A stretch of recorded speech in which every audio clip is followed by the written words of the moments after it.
Length length का unit metre, mass का unit kilogram, के टाइम के unit second, electric current ampere, temperature kelvin, luminous intensity candela और symbol J, amount of substance mole, small capital है। 1 light year is equals to 9.46 into 10 to the power 15 meter. 1 astronomical unit is equals to 1.5 into 10 to the power 11 meter.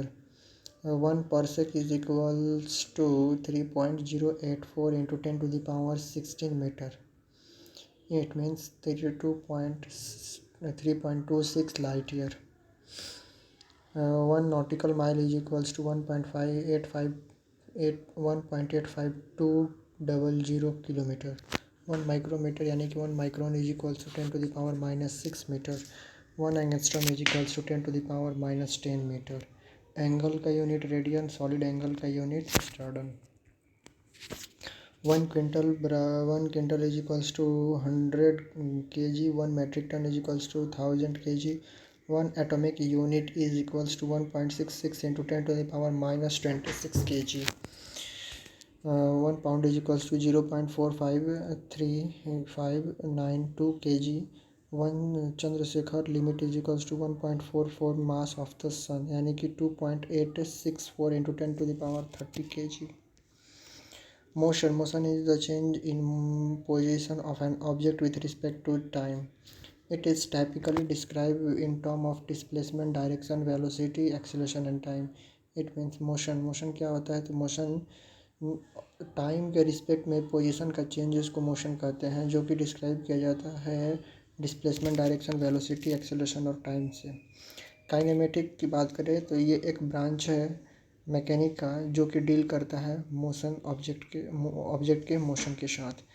Scalar quantity की बात करें तो ये एक physical quantity है जिसमें सिर्फ मैग्नीट्यूड होती है, जैसे कि mass, length, time, work etc. Vector quantity की बात करें तो ये भी एक फिजिकल क्वांटिटी है जिसमें मैग्नीट्यूड और डायरेक्शन दोनों होता है, जैसे कि velocity, displacement, acceleration etc. Distance की बात करें, it is the length of actual path followed by the object in a particular time of interval during the motion.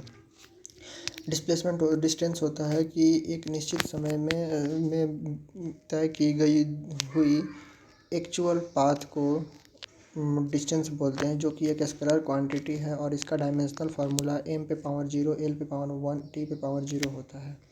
Displacement की बात करें तो ये एक वेक्टर क्वांटिटी है जो कि शॉर्टेस्ट डिस्टेंस होता है इनिशियल पॉइंट से फाइनल पॉइंट तक का, जो कि एक इंटरवल ऑफ टाइम में फॉलो किया जाता है, उसको बोलते हैं डिस्प्लेसमेंट, जो कि एक वेक्टर क्वांटिटी है और इसका भी यूनिट मीटर ही होता है. इट्स डायमेंशनल फार्मूला की बात करें तो इसका भी डायमेंशनल फार्मूला m पे पावर 0, l पे पावर 1 और t पे पावर 0 है. जैसे कि अगर इस क्वेश्चन में देखें तो यहाँ पे डिस्टेंस की बात करें तो ये कंप्लीट जो डिस्टेंस ट्रेवल कर रही है टोटल डिस्टेंस हो गया, और अगर इसका शॉर्टेस्ट डिस्टेंस ये है तो ये इसका डिस्प्लेसमेंट हो गया. स्पीड की बात करें तो it is the rate of change of distance with respect to time. Distance बदलना टाइम के रिस्पेक्ट में उसको हम स्पीड बोलते हैं, जो कि एक स्केलर क्वांटिटी है और इसका यूनिट मीटर पर सेकेंड होता है और इसका डायमेंशन m पे पावर 0, l पे पावर 1, t पे पावर -1 होता है. एवरेज स्पीड की बात करें तो total distance travel in total time taken is known as average speed होता है. लाइट ऑफ स्पीड होता है 3 into 10 to the power 8 metre per second और साउंड का स्पीड होता है 343 metre per second. First scientist to measure speed as distance over time was Galileo. पहला जो साइंटिस्ट थे speed distance over the time measure किए थे गैलीलियो ने. वेलोसिटी की बात करें तो ये एक वेक्टर क्वांटिटी है जो कि डिस्प्लेसमेंट ओवर इस विद रिस्पेक्ट टू टाइम होता है, यानी कि तय की गई हुई displacement with respect to time को हम लोग वेलोसिटी बोलते हैं. इसका भी यूनिट मीटर पर सेकेंड ही होता है और इसका डायमेंशन m पावर 0, l पे पावर 1, t पे पावर -1 होता है.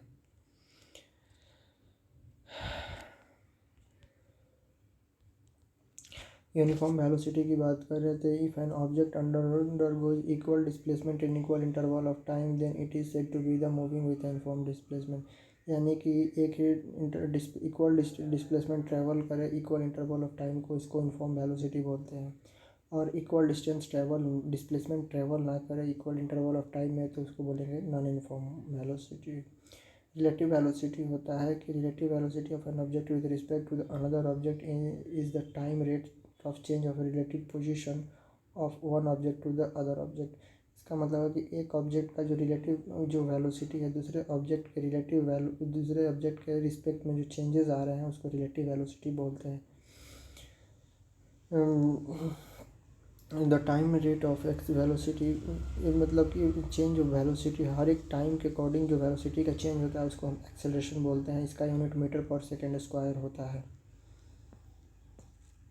अब आता है equation of motion. Equation of motion is use to describe the various component of a moving object. Equation motion को यूज किया जाता है वेरियस अलग अलग कंपोनेंट में मूविंग ऑब्जेक्ट में। डिस्प्लेसमेंट की बात करें, डिस्प्लेसमेंट वेलोसिटी और टाइम जो and acceleration is a kinematic variable that can be derived from these. तो तीन तरह का इक्वेशन होते हैं। v is equals to u plus a t. V होता है फाइनल वेलोसिटी और ई होता है इनिशियल वेलोसिटी, ए होता है एक्सेलरेशन और टी होता है टाइम। उसके बाद दूसरा है कि v square is equals to u square minus plus two a s, और एस इज इक्वल्स टू होता है एस मतलब यहाँ पर डिस्टेंस हो गया, distance is equal to u t plus half a t square होता है। Motion in two dimensional motion of the object is called two dimensional if two of the three coordinates are required to specify the position the object is in space change with respect to time. In such a motion the object moves in a plane, for example billiard ball moving over the billiard table, an insect crawling over the floor, earth revolving around the sun. यानी कि दो object motion of two object है में इसमें होता है कि अगर two of the three coordinate are required, तीन कोऑर्डिनेट में अगर दो कोऑर्डिनेट का ज़रूरत होता है किसी भी मोशन को किसी पोजीशन को स्पेसिफाई करने के लिए टाइम के रिस्पेक्ट में, इसको हम टू डायमेंशनल बोलते हैं। प्रोजेक्टाइल मोशन की बात करें तो projectile motion is form of a motion which an object is object or particle called a projectile is thrown near the earth surface and moving along the curved path। यानी कि ये path को अगर follow करता है तो इसको हम प्रोजेक्टाइल बोलते हैं। ये कैसे होता है तो ग्रेविटी के एक्शन के कारण ये कंसिडर किया जाता है। The only force of the significance that act of the object is gravity with respect act downward to cause the downward acceleration. Velocity of the projectile change by acceleration vector in unit time। Velocity होता है तो projectile का वो change होता है उसका acceleration unit time के according, उसका वेलोसिटी चेंज होते जाता है और उस पर लगने वाली एक्सेलरेशन भी चेंज होते जाती है टाइम के according. The motion of the projectile is two dimensional. Two dimensional motion जो होता है प्रोजेक्टाइल का भी टू डायमेंशनल होता है, इसलिए हम बोल सकते हैं कि ये टू पार्ट डिस्कस किया जाता है। एक होता है हॉरिजॉन्टल और एक होता है वर्टिकल। यानी कि अगर हम बात करें तो ये इस डायरेक्शन में जा रहा होता है तो ये तो या कुछ दूर तक आगे बढ़ा फिर उसके बाद ये नीचे जा रहा था, यानी कि एक एक्स एक्सिस है और एक इसका वाई एक्सिस है।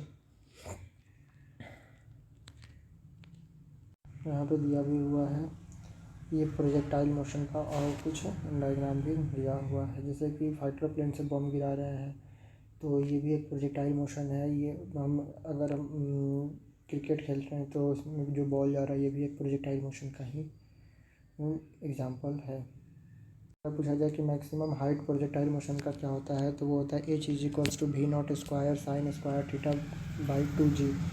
और मैग्नीट्यूड ऑफ डिस्प्लेसमेंट पूछा जाए तो delta r is equals to root under x square plus y square. मतलब एक्स में तय की गई हुई दूरी और वाई में तय की गई हुई दूरी का जो मैक्सिमम जो होता है उसका स्क्वायर जो होगा वो भी वही मैग्नीट्यूड ऑफ डिस्प्लेसमेंट होता है। Maximum height of projectile H is equal to we naught square sine square theta by 2g होता है। वी नॉट क्या होता है तो इनिशियल वेलोसिटी को वी नॉट बोलते हैं। वी वाई होता है एक्स एक्सिस में वेलोसिटी और वी एक्स मतलब वी वाई होता है एक्स वाई एक्सिस में वेलोसिटी और वी एक्स होता है एक्स डायरेक्शन में ली गई हुई वेलोसिटी। साइन थीटा जो है वो वाई एक्सिस कंपोनेंट है और कॉस थीटा जो है वो एक्स एक्सिस कंपोनेंट होता है। V x is equals to we naught cos theta और v y is equals to we naught sine theta minus g t. Sine theta जो है वो एक कौन सा कंपोनेंट है, तो ए वाई एक्सिस कंपोनेंट है, और कॉस थीटा जो है वो एक्स एक्सिस कंपोनेंट होता है। सर्कुलर मोशन की बात करें, जब भी कोई ऑब्जेक्ट सर्कल में किसी सर्कल के सर्कमफेरेंस पे मूव करता है, रोटेशन करता है, तो इस पाथ को हम लोग सर्कुलर पाथ बोलते हैं। वेलोसिटी जो होता है सर्कुलर मोशन का वो होता है v is equals to r d theta by d t, यानी कि आर ओमेगा। और एक्सेलरेशन ऑफ सर्कुलर मोशन की बात करें तो a is equals to v into d theta by d t होता है, यानी कि वी ओमेगा यानी कि वी स्क्वायर बाई आर होता है। In which of the following will a piece of iron weight most, तो वैक्यूम में आयरन का वेट जो होता है वो मोस्ट होता है, ज़्यादा होता है। क्यों? क्योंकि आयरन का वेट अगर हम बात करें तो ये वेट जो होता है एक तरह का फोर्स होता है, weight is equals to mass into gravity होता है। a man jump a man jumping out of a moving train is thrown forward. Man कभी चलती हुई ट्रेन से कोई आदमी कूदे तो कैसे कहाँ गिरेगा, तो आगे की ओर। The principle of on which a jet engine work is, किस प्रिंसिपल पर जेट इंजन काम करता है, तो Newton law of action and reaction, यानी कि थर्ड लॉ ऑफ न्यूटन पे काम करता है। It is easier to climb down a stair than the climb up because in climbing down, ये सीढ़ी से नीचे उतरना आसान होता है चढ़ने के कंपेरिजन में। तो ऐसा क्यों होता है? क्योंकि क्लाइंबिंग डाउन, नीचे उतरते समय ग्रेविटी जो होता है वो असिस्ट करती है आपको। A man stand in a lift which accelerate upward, the resultant reaction force on the floor of the lift is, तो greater than the weight of the man. Man जो होता है स्टैंड खड़ा है एक लिफ्ट में जो कि ऊपर की ओर जा रही है, तो उस पर जो रिजल्टेंट फोर्स लगता है वो ज़्यादा लगता है मैन के वेट से। Which physical quantity is measured in watts, तो वाट में कौन सा फिजिकल क्वांटिटी मेजर किया जाता है, तो power. The theory at which at the earth constitute the centre of the universe around which the sun and the planet revolve was propounded by, तो Ptolemy. It is more difficult to walk on ice than on a concrete road because क्योंकि there is a very little friction between the ice and feet pressing it। बर्फ़ पे चलना कठिन होता है concrete पे चलने से, क्योंकि आइस पे फ्रिक्शन है वो कम लगता है। When a velocity of a body is half, जब वेलोसिटी बॉडी का आधा होता है तो इसका मोमेंटम भी आधा होता है, it's momentum is half. In the inability of a body to change its state of rest to or uniform motion along a straight line is called its inertia।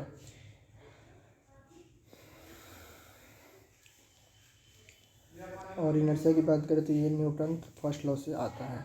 When a bullet is fired from a gun, जब bullet fire किया जाता है gun से, तो gun recoil with the same momentum as the bullet, gun भी उतना ही momentum से आपको पीछे की ओर धक्का देती है।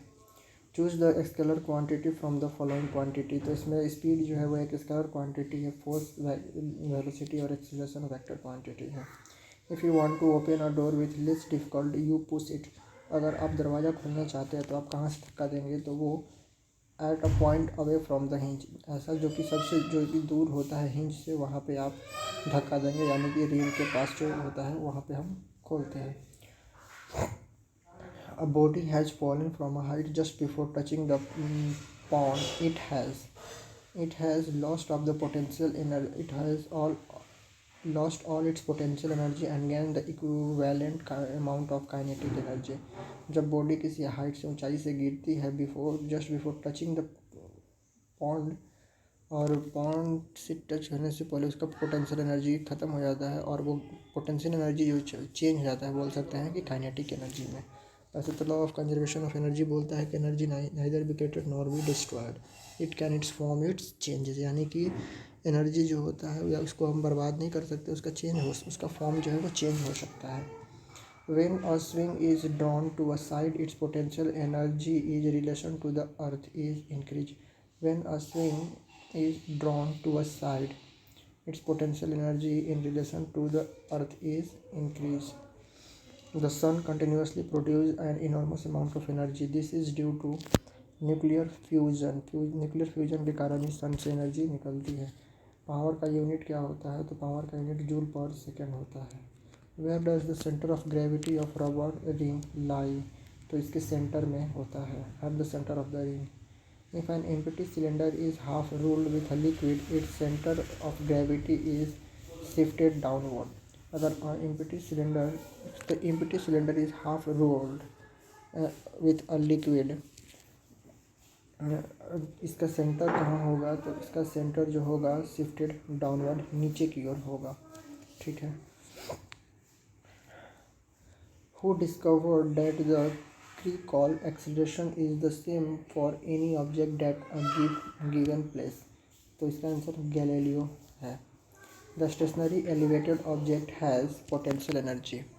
स्टेशनरी एलिवेटेड ऑब्जेक्ट का जो ऑब्जेक्ट में जो एनर्जी स्टोर होता है वो पोटेंशियल एनर्जी होता है। Light year means, light year का मतलब क्या होता है? तो लाइट ईयर का मतलब होता है, लाइट ईयर का मतलब क्या है? तो लाइट ईयर एक तरह का यूनिट है जो कि हम लोग डिस्टेंस मेजरमेंट करने में काम आता है, यानी कि ये लेंथ यूनिट है। एंड एस्ट्रोनॉमिकल यूनिट की बात करें, यानी कि एयू की बात करें, तो ये भी एक डिस्टेंस मेजरमेंट करने का ही यूनिट है, जो कि एक लाइट ईयर के, ये भी distance astronomical unit of a distance is, astronomical unit जो डिस्टेंस का होता है वो क्या है? तो लाइट ईयर है। ठीक है। What is the minimum velocity required for a rocket to overcome the earth's gravity and travel into the space? तो वो होता है 1.2 किलोमीटर पर सेकेंड। और इतना स्पीड से अगर कोई जाता है तो वो अपने स्पीड को, अपने ग्रेविटी को छोड़ देता है।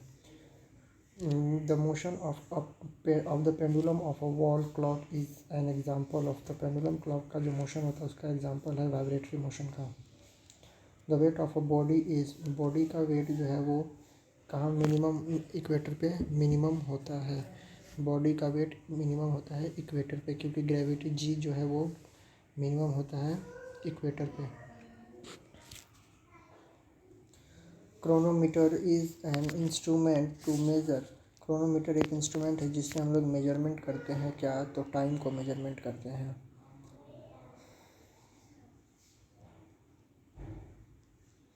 In the case of bodies falling under the gravity which of the following remain constant at a place given और?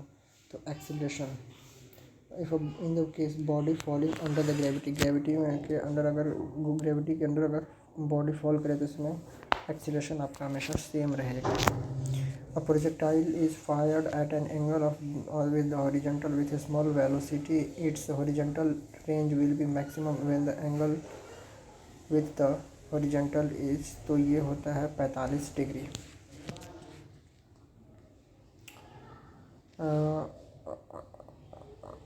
A bullet is fired at a certain angle with the horizontal. Its path will be, तो इसका path क्या होगा? parabola होगा।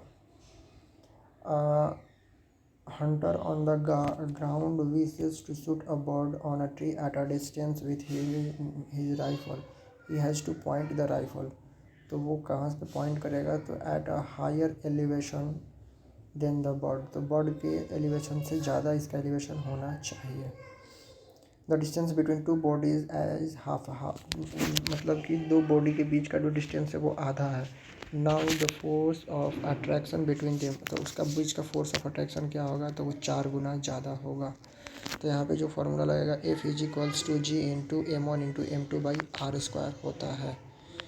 यह formula है इसका, F is equals to G into M1 into M2 by R square.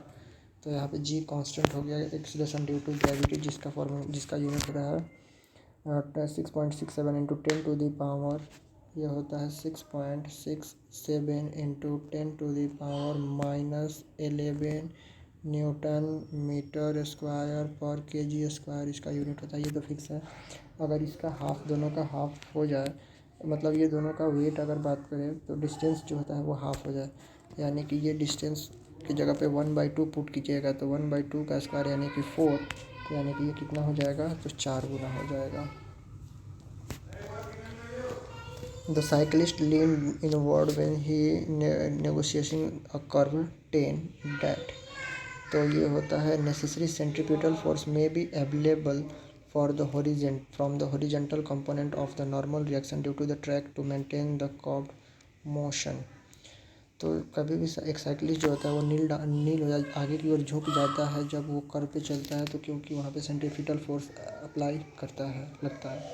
If the speed of the rotation of the earth increases, the rotation earth का speed अगर इंक्रीज करता है, the weight of the body is, तो body weight का वो क्या होता है, तो डिक्रीज करता है। स्पीड बढ़ेगा तो डिक्रीज करता है। किसका स्पीड, तो रोटेशन का, अर्थ का रोटेशन का स्पीड अगर इंक्रीज होता है तो। In a vacuum, the following 3 articles are dropped at the same time and from the limb weight which will reach the ground quicker।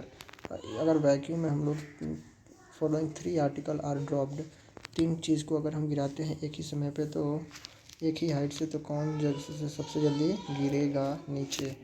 तो यहाँ पे सारा चीज़ एक ही साथ गिरेगा, एक ही साथ नीचे आएगा। Railway tracks are banked on curve so that the necessary the centripetal may be derived from the horizontal component of the weight of the train। तो यहाँ पे कर्व बनता है, तो जाहिर सी बात है फिर आपको सेंट्रीपिटल फोर्स लगेगा। यानी कि अगर कोई भी चीज़ ऐसे कर्व में घूम रहा है तो ये जो फोर्स बोलते हैं, इसको बोलते हैं FC, यानी कि सेंट्रीपिटल फोर्स। इसको बैलेंस करने के लिए एक और फोर्स कंसिडर करते हैं जिसको सेंट्रीफ्यूगल फोर्स बोलते हैं, जो कि इसके अपोजिट डायरेक्शन में लगता है। ये अपनी ओर डायरेक्शन खींच रहा है, ये इसके अपोजिट ओर लग रहा है, एक इधर और एक इधर। A boy is swinging a ball attached to a string in a horizontal circle. If the string snaps, it will continue to travel along a tangent of a circle at the point of the ball was at the time of snapping and finally fall down। तो यानी कि मतलब कहने का कि ये अगर कोई लड़का है, वो एक चीज़ को ऐसे लड़का है और इसको किस चीज़ को वो सर्कल में ऐसे घुमा रहा है, तो जब घुमा रहा है और अचानक से इसका छूट जाता है, तो मान लीजिए कि इस पॉइंट पर आकर ये छूट गया, तो जब ये इस पॉइंट पर आकर छूट जाएगा तो ये क्या होगा, तो ये इसके टेंजेंट में मूव करेगा और ये कुछ दूर के बाद फिर जाकर ऐसे ही गिर जाएगा, तो इसके टेंजेंट में मूव करेगा। The period of oscillation of a simple pendulum depends upon, depend करता है acceleration due to gravity at the site of experiment. If a body weight 12 Newton on the surface of the earth, how much it will be weight on the surface of the moon due to the gravity only 1/6 of the earth surface। तो ये आपको पता है wait का भी form क्या होता है, तो वेट एक तरह का फोर्स होता है, यानी कि मास इनटू एक्सीलरेशन। यहाँ पे ग्रेविटी की बात करता है mg होता है, तो यहाँ पे ग्रेविटी कितना है, तो अर्थ की ग्रेविटी से हाफ है, तो यानी कि मास कितना हो जाएगा इसका 12 का हाफ 1/6 है एक्सीलरेशन इसका, ग्रेविटी मून का तो 1/6 होता है अर्थ का, तो यानी कि इसका यूनिट यहाँ पे 12 में 2 से 6 से डिवाइड कर दिए, सिंपली 2 न्यूटन इसका आंसर हो जाएगा। क्योंकि मून का जो ग्रेविटी होता है वो अर्थ की ग्रेविटी से 1/6 होता है। On applying a constant force on the mass it moves with a uniform acceleration. अगर कांस्टेंट फोर्स अप्लाई करते हैं टू अ मास पे तो इसका यूनिफॉर्म एक्सीलरेशन होता है। When a particle in the motion is acted upon by a force in direction perpendicular to the direction of motion, the path followed by a particle will be, तो parabola होता है, यानी कि वही projectile motion जिसको बोलते हैं, parabolic path को फॉलो करता है। When a body is taken to the pole from the equator, कोई बॉडी इक्वेटर से पोल की तरफ जाता है तो इसका वेट क्या होगा, तो इसका वेट बढ़ेगा, क्योंकि इक्वेटर पे वेट इसका घटता है तो पोल पे वेट इसका बढ़ते चला जाएगा। सेंटर की ओर पूछा जाए तो 0 हो जाएगा, क्योंकि सेंटर पे ग्रेविटी कम हो जाती है, 0 मानी जाती है। When a body is projected upward, जब बॉडी कोई प्रोजेक्टेड अपवर्ड होती है तो the time of upward journey and downward journey are the same, तो नीचे और ऊपर जर्नी करते समय जो इसका टाइम लगता है वो सेम होता है। Frictional force act in, frictional force जो होता है अपोजिट डायरेक्शन में लगता है किसी भी मोशन का। The force that keep a body in a circular motion, तो उसको बोलते हैं सेंट्रीपिटल फोर्स, जो कि किसी भी सर्कुलर पाथ में बॉडी को मूव करने पे जो फोर्स लगता है उसको सेंट्रीपिटल फोर्स बोलते हैं, यानी कि वो सेंट्रीपिटल फोर्स लगता है। The earth satellite Aryabhata was put into the orbit by India, Aryabhata satellite जो इंडिया के द्वारा छोड़ा गया था वो कब छोड़ा गया था? इन ऑर्बिट वॉज कितना समय था? तो 19 अप्रैल 1975, यानी कि 19 अप्रैल 1975।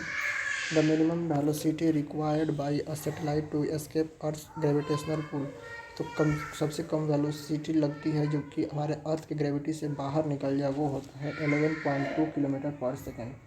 When a satellite is in geostationary orbit, the force keeping it in orbit is, जब कोई जियो स्टेशनरी ऑर्बिट पे कोई सैटेलाइट होता है तो कौन सा फोर्स उसको ऑर्बिट में रखता है? तो यह है gravitational. The gravitational pull on the body by the earth is the weight of the body which provide the centripetal force, यानी कि ग्रेविटेशनल जो पुल करता है अर्थ के द्वारा बॉडी पे, और bye the earth is the weight of the body which is provided by the centre, और उस बॉडी का वेट जो कि सेंट्रीब्यूटल फोर्स के द्वारा प्रोवाइड होता है, इसके द्वारा ये बॉडी उसके कक्षा में स्थापित करने में मदद करता है, यानी कि उसके जियो स्टेशनरी ऑर्बिट में फोर्स कीपिंग करता है। The period of geostationary synchronise satellite orbiting of the earth for the equator, तो ये लगभग अर्थ के रिवोल्यूशन के बराबर होता है, यानी कि 24 आवर होता है।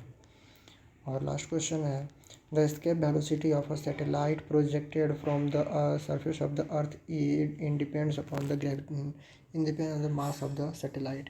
एस्केप वेलोसिटी जो सैटेलाइट का होता है, escape velocity of a satellite projected from the surface of the earth is depends, क्या चीज़ पे डिपेंड करेगा? तो सैटेलाइट के मास पे। Thank you.